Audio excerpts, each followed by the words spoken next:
ಅದಕ್ಕೆ ಸ್ವತಃ ಈಗ ಹಲ್ಲೆಗೊಳಗಾಗಿರುವ ಮಹಿಳೆ ಇದ್ದಾರಲ್ಲ ಅವರ ಮಗಳು ನಮಗೆ ಫೋನ್ ಸಂಪರ್ಕಕ್ಕೆ ಸಿಕ್ಕಿದ್ದಾರೆ ಸುನೀತಾ ಅಂತ. ಸುನೀತಾ ಅವರೇ ನಮಸ್ತೆ. ನಮಸ್ತೆ ಮೇಡಮ್.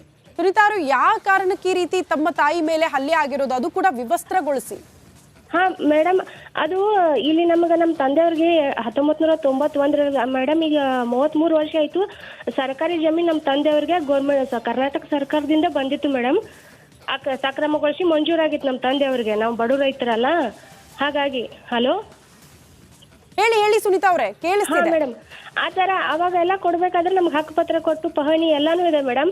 ಅಲ್ಲಿ ನಮ್ಮ ಜಮೀನ್ ಬಾಜುಕೊಂದು ಉತ್ತರ ದಿಕ್ಕಿಗೆ ಒಂದು ಸರ್ಕಾರಿ ರಸ್ತೆ ಇದೆ ಮೇಡಮ್. ಅದು ಮ್ಯಾಪ್ ಅಲ್ಲಿ ಗ್ರಾಮ ನಕಾಶ್ PTC ನಮ್ಮ ಹಕ್ಕುಪತ್ರದಲ್ಲಿ ಇದೆ ಮೇಡಮ್. ಅದನ್ನ ಸುಭಾಷ್ ದಶರಥ್ ದಾನೋಳಿ ಎಂಬ ವ್ಯಕ್ತಿ ಆ ರಸ್ತೆನ ಎಕ್ವೈರಿ ಮಾಡ್ಕೊಂಡು ಕಬ್ ಹಚ್ಚಿದಾನೆ ಮೇಡಮ್. ಕಬ್ ಹಚ್ಚಿ ನಮ್ಮ ಜಮೀನದಲ್ಲಿ ಪಶ್ಚಿಮ ದಿಕ್ಕಿಗೆ ಈಗ 10 ವರ್ಷದ ಹಿಂದೆ ಒಂದು ಸರ್ಕಾರಿ ಅಂದ್ರೆ ಸರ್ಕಾರ ರಸ್ತೆ ಮೇಲೆ ತಾನ್ ಕಬ್ ಹಚ್ಚಿ ನಮಗ್ ಮಂಜೂರಾದ ಜಮೀನ್ದಾಗ ಮೇಡಮ್ ರಸ್ತೆ ಮಾಡಿದ್ರು ಮೇಡಮ್. ದಾನೋಳಿ ರೆಡ್ಡಿ ಕುಟುಂಬದವ್ರು ಸೇರಿ. ಈಗ ಸುನೀತಾ ಅವರೇ ಒಂದು ಕ್ಲಿಯರ್ ಮಾಡಿ, ನೀವು ಪ್ರಶ್ನೆ ಮಾಡಕ್ ಹೋದ್ರಿ, ಏಕಾಏಕಿ ಬಂದ್ರು ವಿವಸ್ತ್ರಗೊಳಿಸಿದ್ರು, ಹಲ್ಲೆ ಮಾಡಿದ್ರ ಆ ಕಡೆ ಅವರು? ಹಾ ಮೇಡಮ್, ಅವ್ರು 10 ವರ್ಷ ಆಯ್ತು ಇದನ್ನೇ ಮಾಡ್ತಾ ಬಂದಿದ್ದಾರೆ ಮೇಡಮ್. ಪೊಲೀಸ್ ಕಂಪ್ಲೇಂಟ್ ಕೊಟ್ಟಿದ್ರಾ ಸುನೀತಾ ಅವರೇ? ಹಾ ಮೇಡಮ್, ಕಂಪ್ಲೇಂಟ್ ಕೊಡಕ್ ಹೋದ್ರೆ ನಮ್ ಕಂಪ್ಲೇಂಟ್ ರೆಸ್ಪಾನ್ಸ್ ಮಾಡಿಲ್ಲ.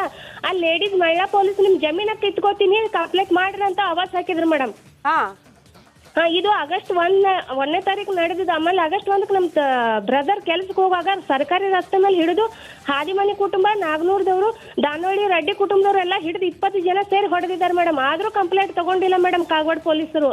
ಅಂದ್ರೆ ಅವ್ರ ಮೇಲೆ ಏನಾದ್ರೂ ಪ್ರಭಾವ ಇದೆಯಾ? ಹಾಗಾದ್ರೆ ಪೊಲೀಸರು ತಮ್ಗೆ ರಕ್ಷಣೆ ಕೊಡ್ತಿಲ್ಲ ಅಂದ್ರೆ ಅವ್ರ ಮೇಲೂ ಕೂಡ ಪ್ರಭಾವ ಇದೆ ಅಂತನಾ? ಸರ್, ಇದುವರೆಗೂ ಮೇಡಮ್ ಇಲ್ಲಿ ತಹಸೀಲ್ದಾರು ನಮ್ ಜಮೀನ್ಗೆ ಒಂದು 4-5 ಸಾರಿ ಬಂದ್ ಹೋಗಿದಾರೆ ಮೇಡಮ್. ಬಂದ್ ಹೋದ್ರು ನಮ್ ಜಮೀನ್ದಲ್ಲಿ ಒತ್ತುವರಿ ಮಾಡಿ ಬೇಕಾಯ್ದೆ ಮಾಡಿ ನಿರ್ಮಾಣ ಮಾಡಿದ ರಸ್ತೆ ತೆಗ್ದಿಲ್ಲ. ಈ ರಸ್ತೆ ಏನ್ ಸರ್ಕಾರಿ ರಸ್ತೆ, ದಾನೋಳಿ ಕುಟುಂಬದವರು ರೆಡ್ಡಿ ಕುಟುಂಬದವ್ರು ಏನ್ ಸರ್ಕಾರಿ ಮ್ಯಾಪ್ ದಲ್ಲಿ ಇರೋ ರಸ್ತೆಗಳನ್ನೆಲ್ಲ ಒತ್ತುವರಿ ಮಾಡಿ ಜಮೀನ್ ಮಾಡ್ಕೊಂಡಿದಾರಲ್ಲ ಮೇಡಮ್, ಆ ರಸ್ತೆಗಳು ಪುನರ್ ನಿರ್ಮಾಣ ಮಾಡಿಲ್ಲ ಮೇಡಮ್. ಅದಕ್ಕೋಸ್ಕರ ನಮ್ಮನ್ನ ಹೊಡೆದು ಬಡ್ದು ಊರ್ ಬಿಟ್ಟು ಆಚೆನೂ ಹಾಕಿದ್ರು ಮೇಡಮ್ 2018 ಒಳಗಡೆ. ಅಲ್ಲ, ಮಹಿಳೆಯರ ರಕ್ಷಣೆ ಇಲ್ವಾ ಅನ್ನೋ ಪ್ರಶ್ನೆ ಬರುತ್ತೆ. ಯಾಕಂದ್ರೆ ಮಹಿಳೆಯರೇ ಸೇರ್ಕೊಂಡು ಈ ರೀತಿ ಕೃತ್ಯ ಮಾಡ್ತಾರಲ್ಲ, ನಾವು ವಿಡಿಯೋ ನೋಡ್ತಾ ಇದ್ದೆ, ಎಲ್ಲ ಮಹಿಳೆಯರೇ ಸೇರ್ಕೊಂಡು ವಿವಸ್ತ್ರ ಮಾಡ್ತಾರಲ್ಲ ಅಂತ. ಹಾ, ಯಾಕಂದ್ರೆ ಮೇಡಮ್ ಅದು ದಾನೋಳಿ ಅವ್ರಿಗೆ, ರೆಡ್ಡಿ ಅವ್ರಿಗೆ ಪೊಲೀಸ್ ಡಿಪಾರ್ಟ್ಮೆಂಟ್ ಮತ್ತು ತಹಸೀಲ್ದಾರ್ ಡಿಪಾರ್ಟ್ಮೆಂಟ್ ಸಪೋರ್ಟ್ ಇದೆ ಮೇಡಮ್. ರಾಜಕೀಯ ಒತ್ತಡ, ರಾಜಕೀಯದವ್ರ ಸಪೋರ್ಟ್ ಫುಲ್ ಇದೆ ಮೇಡಮ್. ಓಕೆ, ನೋಡೋಣ ಸುನೀತಾ ಅವರ ಸಂಬಂಧಪಟ್ಟ ಅಧಿಕಾರಿಗಳನ್ನ ಕೂಡ ನಾವು ಪ್ರಶ್ನೆ ಮಾಡ್ತೀವಿ. ಧನ್ಯವಾದಗಳು ರಿಪಬ್ಲಿಕ್ ಕನ್ನಡ ಜೊತೆ ಮಾತನಾಡಿದಕ್ಕಾಗಿ.